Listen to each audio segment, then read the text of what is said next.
Been home for a few hours now and just sorting out some stuff that I got today. I went to my shop. They gave me that ACR insert. Lots of good copper on that. This thing is just loose tin. Has a little motor on it though, and I do sell those motors quite often. Just some loose steel, loose tin. This it has a little brass valve on that thing, and a little piece of aluminum there. I have a lot of these brackets that I'm keeping. I'm not going to keep any more though. Just had some big rainstorms roll through. Lots of lightning. Other stuff that they gave me a furnace. Lots of nice parts on that. Definitely. They gave me an air conditioner. My son came with me today and he helped me put that on the back of the truck with the crane. And you know, it's kind of thinking about future, you know, what I would do.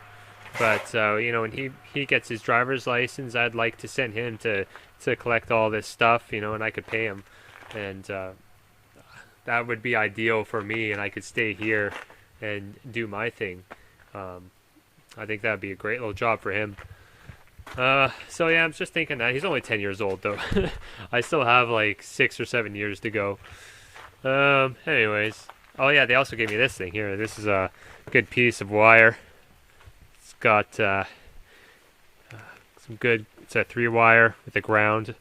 They usually use that for like electric furnaces or hot water tanks. One other thing I found today is this. So yeah, I'm not picking up too much roadside scrap, but I love picking up stoves.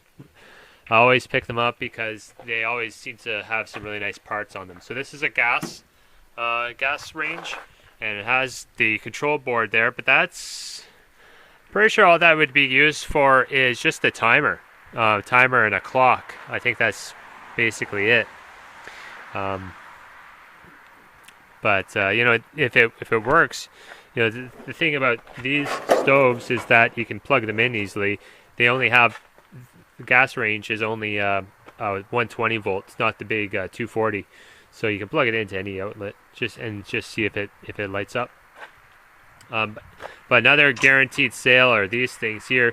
So these sit on the top like that. You know, it's like a pot holder, and it's just basically a guaranteed sale. I sell them often. Sometimes what I'll do is you can either sell them in a pair, or you can sell them individually, one by one, or you can sell them as a full set. It's up to you. So I'll just take a look at comparables on the internet, on eBay, and find out, you know, what's the best way to sell these. Preferably, I'd like to sell them one at a time. Same with these things. You know, these are like, so they sit on top of the burner like that. But yeah, I've sold these before too. It's almost guaranteed sale. But other stuff like they have this whole insert, this whole thing here. Oh, it's really wet. Don't know if I'll be able to save anything, but you know, just this piece of metal. And I think, pretty sure what they did is they threw this out because it has broken glass. They must have broken it. And yeah, kind of dirty. Love it, love it.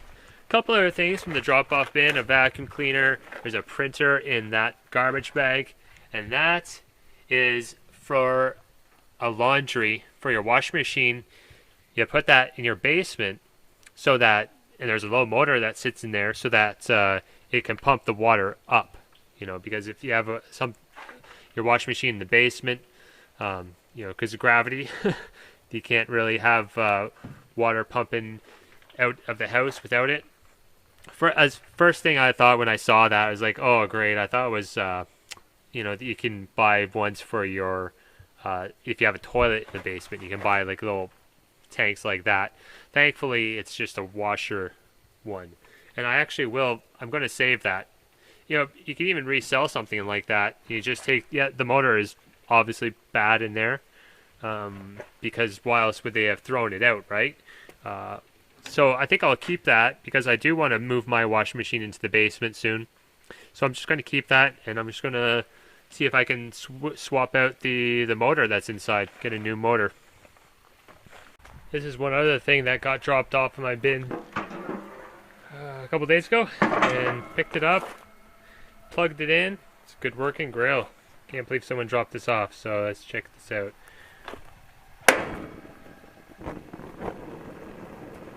Yeah, I hooked the propane tank onto it. Fires up just fine. Man, oh man. Little wasp nest up in there. That's typical. All aluminum, cast iron, or cast aluminum. Really nice grill. So, never sold barbecue grills before. I do have my own, which I found on the side of the road one day, and now I have this one. So I'm not too sure what to do with it, but it looks really nice. You know, the burners down there are usually the first thing to go. Hey guys, just out here stripping wire today. I'm hoping to go to an auction tomorrow, so I wanted a bit of extra cash. Here's what I've gotten so far. A lot of nice bare bright copper in there. So yeah, you guys have seen this wire stripper before. My original video when I unboxed this wire stripper, it's gotten a lot of views. I've gotten about, last time I checked, that video has about 30,000 views. It's really cool. It's gotten a lot. People are always asking me a couple different things on that video, whether or not this machine is good to strip stranded wire. And for me, I'm not too sure exactly what they're talking about when they're... where's that piece of wire?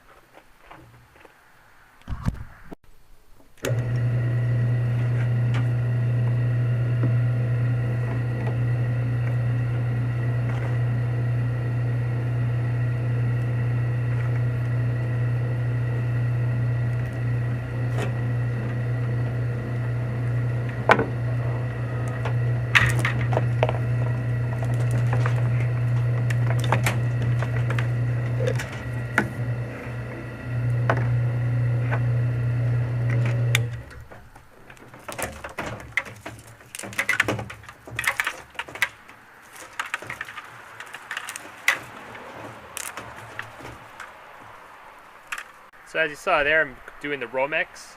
I like to put the Romex through. It's usually pretty easy to, you know, all you have to do is grab the bare copper, the grounding cable inside of this, and you can just pull it all the way through. But I just like to put it through this machine, and it can just make a big groove in it, so it's really easy to strip that way. So that's what I'm doing right now. I got a bunch of it to go through. But I'm doing pretty well. I got that pile over there, and there's a huge, and I have a huge pile of it over there too. So I'm hoping to make a few bucks with this. There was an auction. The reason why I came out here is that there's an auction tomorrow that I want to go to, but I probably won't make it to the scrapyard. My first video that I made of this machine there when I was unboxing it, that video has gotten a lot of views. I think last time I checked it was like around 30,000 views, and it's just pretty crazy. I'm pretty happy about that. The thing about the video, one of the things I keep getting asked about in the description, in the comments on that video, is whether or not this machine is good to strip stranded wire. I was just not really sure what they're talking about with stranded wire. Now, I keep thinking, like, this stuff here, when you say stranded wire, this is what I think of. So this is like a microwave cable, or you know, it's just basic power cable for like a TV or something like that. Now, to me, like, it's just a no-brainer that this stuff is not worth stripping at all. You know, if you look at it, you'll see like it has a very high percentage of plastic in there. So it's probably like 75% plastic, let's say, of this stuff. Now, that stuff is just simply not worth stripping at all. Like, and so when they say like is this machine good to strip stranded wire? I'm thinking, like, when they say that, I'm kind of thinking, well, maybe they're talking about stuff like this, you know, like that stranded as well. But as you can see, it's a very high percentage of copper, low percentage of plastic. So to me, this stuff is just kind of a no-brainer. But I guess not too many people are still like unsure, or they're kind of new to stripping or scrapping, and they're not too sure exactly like what is good to strip and what's not. But yeah, I'm not really into making like tutorial videos on like how much breaking down, like how much you can make stripping this versus scrapping it as whole. So there's lots of great videos out there on YouTube that you can check out. My rule of thumb is that, you know, you bend it and it stays like that, it's worth stripping. But again, it's just your personal preference. You know, you ask 50 different guys, you'll get 50 different answers.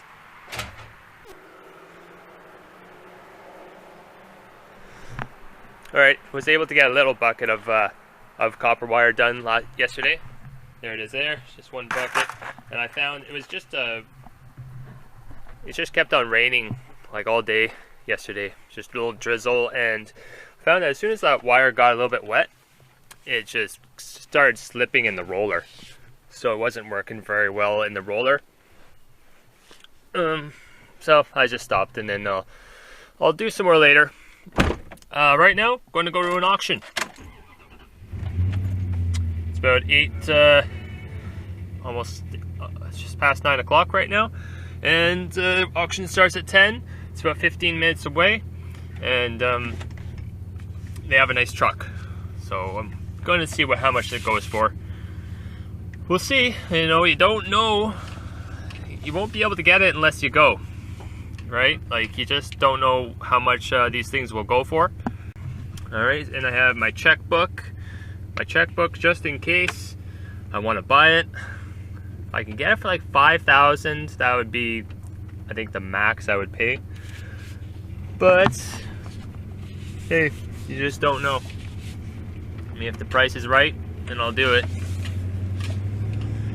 Oh, but there's some other really neat stuff there. It looks like they have a couple trailers that are really good. It looks like the kind of guy that took just immaculate care of everything he owned. Like, the truck is rust free. It comes safetied, and ready to go. This is the exact same truck as this. So it's a Dodge Ram, 2-wheel drive. It's a year 2000. This one's a 98. But the truck that I'm going to go see has just over 100,000 kilometers. So it's just a baby. Hopefully I can get it. We'll see. Never really get my hopes up on these things. And I get really, really nervous when I start spending a lot of money like that. My heart starts going really fast. You know, once we get up to a bid around like $4,000 or $5,000, I tend to chicken out. Yeah. Well, it just made it to the auction. I'm 50 minutes early. It's a bit early for me, but the upside of that is I get a great parking spot. There it is right there. So, you know, I'm right in front of their driveway. It looks like they're letting people park on their front lawn. I'm just going to stay out here, though. I like to, you know, I don't like to be boxed in so much. You know, people will start double parking and stuff, whatever. So I'm just going to stay out here. Yeah, so let's go take a look at what they got. They might have some good stuff today.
wrenching on the motor.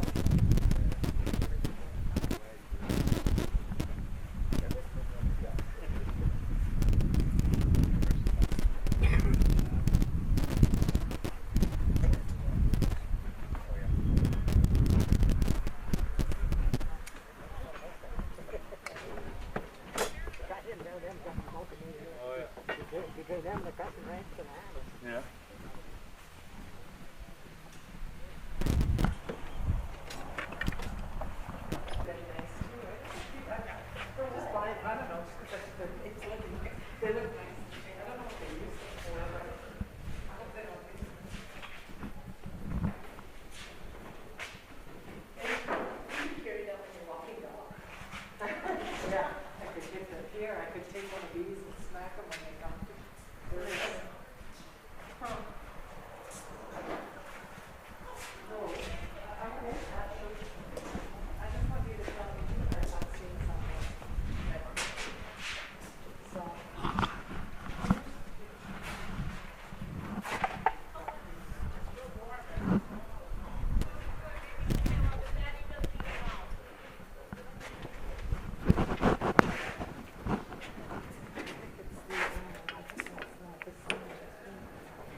Alright, made it back home. Did not get that truck that was at the auction. I was thinking about spending like $5,000 on it. Ended up going for over $8,000. It was just absolutely mint truck. It was really nice. It's more of like a showpiece kind of truck, less of a working truck, just because it was 17-year-old truck and just in such great condition. So even if I did get it, I'd feel bad to use it for scrapping. So I did buy some other things here. I spent about $30 at the auction. I bought this sewing machine here. It's a Singer sewing machine. Good working machine. Bought that $5. So that's an easy flip right there. Bought a bag of insulation. Bought that for $15. I still have some insulating to do in my basement. And then I bought all of this box, and all of this for $5. So just a lot of little nuts and bolts in there. Lots of brass fittings in here. Yeah, stuff like that. And then a lot of these things in here. Little hooks. Big thing of a whole bunch of brass there. And some copper pieces and stuff. So yeah, I bought all of that for $5, that for $5, $15, and then this carpet, it's 9 by 12. Bought that for $2. So with tax and everything, it came out to be about $30. But I get to write off all the taxes, so I get all my tax money back at the end of the year. Also, I just finished cleaning up these cast iron pots from my last video. Clean them all up nicely. I took one of my viewers, he commented saying, telling me how to clean these up, and followed his instructions, and they turned out real nice, these pots. So basically I just scrubbed them down with some steel wool, got rid of all the rust that I could, and then I washed them off with water, dried them off with a towel, then I sprayed them with cooking oil, and then you put them in the stove at about 350 for 1 hour, and you cook it with the oil on it, and it turns out real nice. So they're all treated now, ready to be used for cooking. I just listed these on Kijiji, and they're I'm going to ask for a lot, $300 for both. I feel like it's pretty high, but with these I want to start high. And they can talk me down a little bit if they want, but I'm just going to let it go for a while, because they're kind of one of a kind. You know, you can't really find these types of things anywhere. So $300. See what happens.